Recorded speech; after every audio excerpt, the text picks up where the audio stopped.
അമ്മേ പരിശുദ്ധമ്മേ, ദൈവമാതാവേ, കൃപാസനത്തിലൂടെ ഞങ്ങൾക്കും ഞങ്ങളുടെ ദേശത്തിനും അമ്മ മധ്യസ്ഥം തേടി തന്ന എല്ലാ അനുഗ്രഹങ്ങൾക്കും കൃപകൾക്കും ഞങ്ങളിപ്പോൾ ഹൃദയം നിറഞ്ഞ നന്ദി പറയുന്നു. അമ്മേ പരിശുദ്ധമ്മേ, ദൈവമാതാവേ, 2004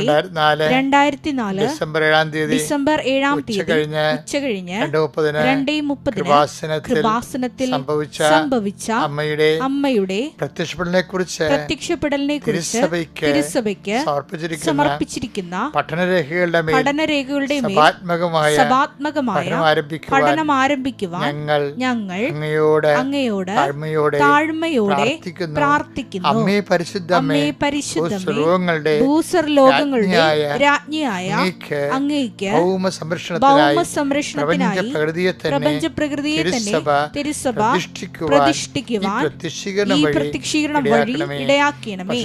പരിശുദ്ധമ്മേ, ജപമാല മാതാവേ, സകല കൃപാസനം പ്രാർത്ഥനകളോട് ചേർത്ത് ഞങ്ങളിപ്പോൾ പ്രാർത്ഥിക്കുന്ന ഈ കുടുംബത്തിന്റെ പ്രത്യേക നിയോഗം പരമക്കളെ.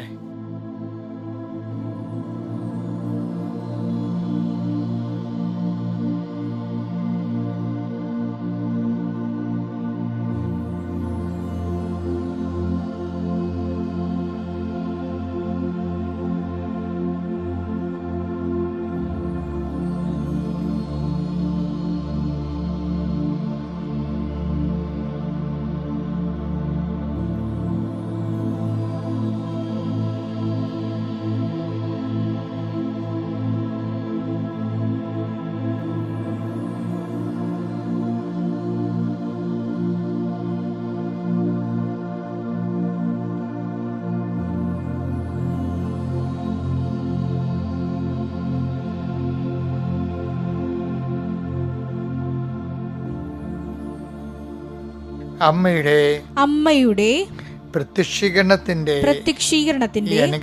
ഈ അനുഗ്രഹവേളയിൽ ഞങ്ങൾക്ക് സാധിച്ചു തരുവാൻ കനിയണമേ. ആമേൻ. വിശ്വാസ പ്രമാണം. സർവശക്തനായ പിതാവും ആകാശത്തിന്റെയും ഭൂമിയുടെയും സൃഷ്ടാവുമായ ദൈവത്തിൽ ഞാൻ വിശ്വസിക്കുന്നു. അവിടുത്തെ ഏകപുത്രനും ഞങ്ങളുടെ കർത്താവുമായ ഈശോമിശിഹായിലും ഞാൻ വിശ്വസിക്കുന്നു. ഈ പുത്രൻ പരിശുദ്ധാത്മാവിനാൽ ഗർഭസ്ഥനായി കന്യകാമറിയത്തിൽ നിന്ന് പിറന്ന് പൊന്തിയോസ് പീലാത്തോസിന്റെ കാലത്ത് പീഡകൾ സഹിച്ച് കുരിശിൽ തറയ്ക്കപ്പെട്ട് മരിച്ച് അടക്കപ്പെട്ട് പാതാളങ്ങളിൽ ഇറങ്ങി മരിച്ചവരുടെ ഇടയിൽ നിന്ന് 3-ാം നാൾ ഉയർത്ത് സ്വർഗത്തിലേക്ക് എഴുന്നള്ളി സർവശക്തിയുള്ള പിതാവായ ദൈവത്തിന്റെ വലതുഭാഗത്തിരിക്കുന്നു. അവിടെ നിന്ന് ജീവിക്കുന്നവരെയും മരിച്ചവരെയും വിധിക്കുവാൻ വരുമെന്നും ഞാൻ വിശ്വസിക്കുന്നു. പരിശുദ്ധാത്മാവിലും ഞാൻ വിശ്വസിക്കുന്നു. വിശുദ്ധ കത്തോലിക്കാ സഭയിലും പുണ്യവാന്മാരുടെ ഐക്യത്തിലും പാപങ്ങളുടെ മോചനത്തിലും ശരീരത്തിന്റെ ഉയർപ്പിലും നിത്യമായ ജീവിതത്തിലും ഞാൻ വിശ്വസിക്കുന്നു. ആമേൻ. സുഖസ്ഥനായ ഞങ്ങളുടെ പിതാവേ, അങ്ങയുടെ നാമം പൂജിതമാകണമേ. അങ്ങയുടെ രാജ്യം വരണമേ. അങ്ങയുടെ തിരുമനസ് സ്വർഗത്തിലെ പോലെ ഭൂമിയിലും ആകണമേ. അന്നു വേണ്ടുന്ന ആഹാരം ഇന്ന് ഞങ്ങൾക്ക് തരണമേ. ഞങ്ങളോട് തെറ്റ് ചെയ്യുന്നവരോട് ഞങ്ങൾ ക്ഷമിക്കുന്നത് പോലെ ഞങ്ങളുടെ തെറ്റുകൾ ഞങ്ങളോടും ക്ഷമിക്കണമേ. ഞങ്ങളെ പ്രലോഭനത്തിൽ ഉൾപ്പെടുത്തരുതേ, തിന്മയിൽ ഞങ്ങൾ രക്ഷിക്കണമേ. ആമേൻ. നന്മ നിറഞ്ഞ മറിയമേ, സ്വസ്തി. കർത്താവ് അങ്ങയുടെ കൂടെ സ്ത്രീകളിൽ അങ്ങ് അനുഗ്രഹിക്കപ്പെട്ടവളാകുന്നു. അങ്ങയുടെ ഉദരത്തിൻ ഫലമായി ഈശോ അനുഗ്രഹിക്കപ്പെട്ടവനാകുന്നു. പരിശുദ്ധ മറിയമേ, തമ്പുരാന്റെ അമ്മേ, പാപികളായ ഞങ്ങൾക്ക് വേണ്ടി ഇപ്പോഴും ഞങ്ങളുടെ മരണസമയത്തും തമ്പുരാനോട് അപേക്ഷിക്കണമേ. ആമേൻ. എൻ്റെ പ്രിയപ്പെട്ടവർ, ഇന്ന് 24-ാം തീയതി തിങ്കളാഴ്ചയാണ്. കർത്താവിൻ്റെ ഉന്നതമായ നാമത്തിന് സ്വസ്ഥം ചെയ്യുന്നു. കർത്താവിൻ്റെ വിശുദ്ധ പൗരോഹിത്യത്തെ മഹത്വപ്പെടുത്തുന്ന പ്രാർത്ഥിക്കുന്നു. കർത്താവ് സഭയിലുള്ള സാന്നിധ്യം പ്രകടമാക്കണമേ. എപ്പോഴും പ്രാർത്ഥിക്കുന്ന പോലെ ഞാൻ അങ്ങയുടെ പ്രാർത്ഥിക്കുന്നത് 39 കൊല്ലം ഞാൻ അർപ്പിച്ച കുർബാനയുടെ യോഗ്യതയാൽ കൃപാസ്ഥാനത്താറെ ജീവനോടെ പ്രത്യക്ഷപ്പെട്ട പരിശുദ്ധ അമ്മയുടെ മാധ്യസ്ഥൻ കൃപാസ്ഥാനത്താറെ നടന്ന 10,000-കണക്കിന് ആരാധനയുടെ ശക്തിയാൽ ഈ മാർച്ച് 24-ാം തീയതി തിങ്കളാഴ്ച ഇന്ന് പുതിയൊരു ദിവസമാണ്. ആഴ്ചയുടെ 2-ാമത്തെ ദിവസം. മനുഷ്യന്മാരെല്ലാം അവരുടെ ജീവിത യാപനങ്ങൾക്ക് വേണ്ടി സഞ്ചരിക്കുന്ന ദിവസം, ഓഫീസിൽ പോകുന്ന ദിവസം, കുട്ടികൾ പരീക്ഷയ്ക്ക് പോകുന്ന ദിവസം, എല്ലാം വളരെ പ്രതീക്ഷയുടെ കർത്താവ് ഈ ആഴ്ച ശുഭമാക്കണമേ എന്ന് ഓർത്തുകൊണ്ട് യാചിച്ച് പ്രാർത്ഥിച്ച് പോകുന്ന മനുഷ്യരെ, ദൂരയാത്രയ്ക്ക് പോകുന്നവർ ആശീർവദിക്കുന്നു.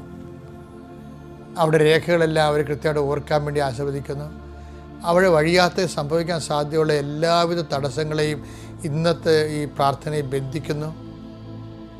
കർത്താവെ, ഭവനരഹിതരെ വീണ്ടും വീണ്ടും മനസ്സിൽ ഓർക്കുന്നു. കർത്താവെ, വർഷങ്ങളായിട്ട് ഗവൺമെൻറ്റിൽ പല പല കാര്യങ്ങളിൽ അപേക്ഷ വെച്ചിട്ട് ഒരു തീർപ്പും കിട്ടാത്തവരുണ്ട്. ഈശോയെ, ഹൗസ് ലോൺ കിട്ടാത്തവർ, വീടിന് കർത്താവ് റവന്യൂ ഡിപ്പാർട്ട്മെൻറ്റിൽ നിന്ന് നോ ഒബ്ജക്ഷൻ സർട്ടിഫിക്കറ്റ് കിട്ടാത്തവർ, കർത്താവ് ഓരോരോ കാര്യങ്ങൾക്ക് ഈ നമ്മൾക്ക് റിപ്ലൈ വരാത്തവർ, അങ്ങനെ പല പേപ്പറുകളും ആഗ്രഹിച്ചിട്ട് കിട്ടാതിരിക്കുന്നവർ, അങ്ങനെ എല്ലാവരെയും പെൻഡിങ്ങിലുള്ള വിഷയങ്ങളെല്ലാം സമർപ്പിച്ച് പ്രാർത്ഥിക്കുന്ന കർത്താവേ, അതെല്ലാം ഈ ആഴ്ച സമയബന്ധിതമായിട്ട് സമയത്തിൻ്റെ അധികാരി സഞ്ചാരി മാതാവ് കൃപാസനത്തിൻ്റെ അമ്മ നിങ്ങളെ സഹായിക്കുകയും സന്ധിക്കുകയും ചെയ്യട്ടെ.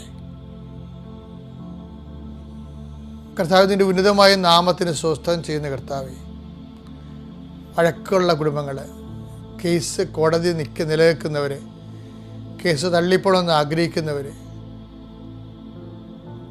നീതി നടക്കാൻ വേണ്ടി ആഗ്രഹിക്കുന്നവർ, കർത്താവ് എല്ലാം നിൻ്റെ തിരുമനസ്സനുസരിച്ച് നിറവേറാൻ, കാല വിളംബം നിറവേറാൻ എത്ര വേഗം നിറയിടയാക്കണം പ്രാർത്ഥിക്കുന്നു.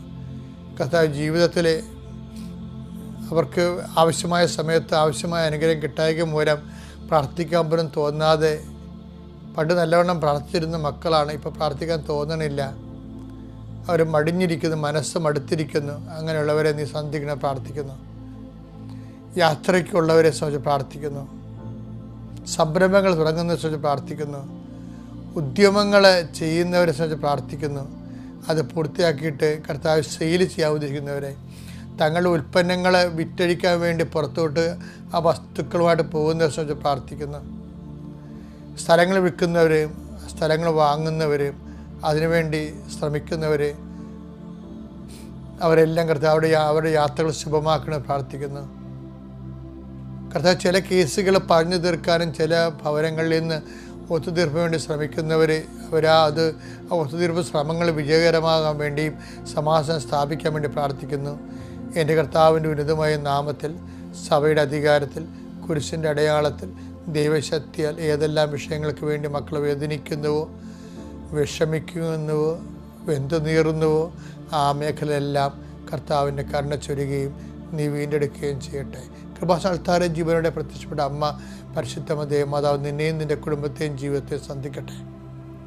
നിത്യപിതാവും പുത്രനും പരിശുദ്ധാത്മാവും സർവ്വസ്വരം നയിക്കും. ആമേൻ. എൻ്റെ മക്കളെ, നമ്മൾ ഈ ദിവസം കണ്ടുകൊണ്ടിരിക്കുന്നത് തോബിത്തിൻ്റെ പുസ്തകത്തിന് 14:9. അതിലെ പ്രധാന പ്രമേയം എന്ന് പറയുന്നത് നീതിയേക്കാൾ വലുതാണ് കരുണയെന്നുള്ളതാണ്. പക്ഷെ പലപ്പോഴും നമ്മൾ നീതിയിലാണ് സന്തോഷിക്കുന്നത്, കരുണയിൽ നമുക്ക് സന്തോഷമില്ല. കരുണയുടെ വർഷം കഴിഞ്ഞെങ്കിലും കരുണ കാണിക്കുമ്പോൾ നീതി നമ്മൾ നിറവേറ്റുമ്പോൾ നമുക്ക് സന്തോഷം തോന്നാറുണ്ട്. പക്ഷെ നീതിയേക്കാൾ ഉന്നതമാണ് കരുണയുടെ ദൈവം കൊടുക്കുന്ന മൂല്യം. കരുണ കാണിക്കുമ്പോൾ അതുപോലെ സന്തോഷം നമുക്ക് തോന്നണം. ആന്തരികമായി നമുക്കൊരു അത് വലിയ കാര്യമായി പോയെന്നുള്ള ആന്തരിക സംതൃപ്തി തോന്നണം. കരുണ സംതൃപ്തിയോടെ കരുണ കാണിക്കുന്നത് സുവിശേഷത്തിൻ്റെ ഒരു മൂല്യമാണ്. അതാണ് നമ്മൾ 14:9 വായിക്കുന്നത്. നിനക്ക് ശുഭം ഭവിക്കാൻ നിയമവും പ്രമാണങ്ങളും പാലിക്കുകയും നീതിയോടും കരുണയോടും കൂടെ വർത്തിക്കുകയും ചെയ്യുക. നിനക്ക് ശുഭം ഭവിക്കാൻ എന്ത് ചെയ്യണം? നീ 14:9 എന്താണ്? നീതിയോടും കരുണയോടും കൂടി വർത്തിക്കുകയും വർത്തിക്കുകയും ചെയ്യുക. അപ്പം എങ്ങനെയാണ് കരുണ എന്താണ്, നീതി എന്താണ്, നീതിയേക്കാൾ എങ്ങനെ കരുണ വലുതായിരിക്കുന്നത്, അതിൻ്റെ അനുഭവ തലങ്ങളാണ് ഞാനീ പറയാൻ പോണ കഥ ഇന്ന് നിങ്ങൾ വായിച്ചെടുക്കേണ്ടത്. പള്ളിക്കയറി തെറി പറയുന്നവനെ കുർബാനക്കെടുത്ത് നോക്കി കാണിക്കണവരെ ഞാൻ കണ്ടിട്ടുണ്ട്. പക്ഷേ ഞാനത് എൻ്റെ കുർബാന ഉയർത്തുമ്പോൾ ഒരുത്തൻ കന്യാസിമാർ ആൾക്കാരെ കുമ്പിടുമ്പോൾ അവർ പൊങ്ങി വരുമ്പോൾ ഇയാൾ മുമ്പിൽ നിന്ന് തുറമുഖി കാണിക്കും. 93 ഞാൻ എൻ്റെ ഒരു ഇളവരുടെ ചേട്ടനോട് പറഞ്ഞു, ചേട്ടാ ആ ചേട്ടൻ എനിക്ക് നല്ലതാണ് സ്വഭാവം അറിയാം, ചേട്ടാ ഇതാണ് പ്രശ്നം. ഈ കന്യാസിമാർ എപ്പോഴും കുർബാന ഉയർത്തുന്ന സമയത്ത് അവർ കുമ്പിട്ട് പൊങ്ങുമ്പോൾ ഇയാൾ നോക്കി കാണിക്കണം. പള്ളിയിൽ നിന്നുണ്ട്, പള്ളിയിൽ നല്ല സമയമല്ലേ, ആളെ ഭ്രാന്തനാണ്, ഇത് പറഞ്ഞിട്ട് കാര്യമില്ല.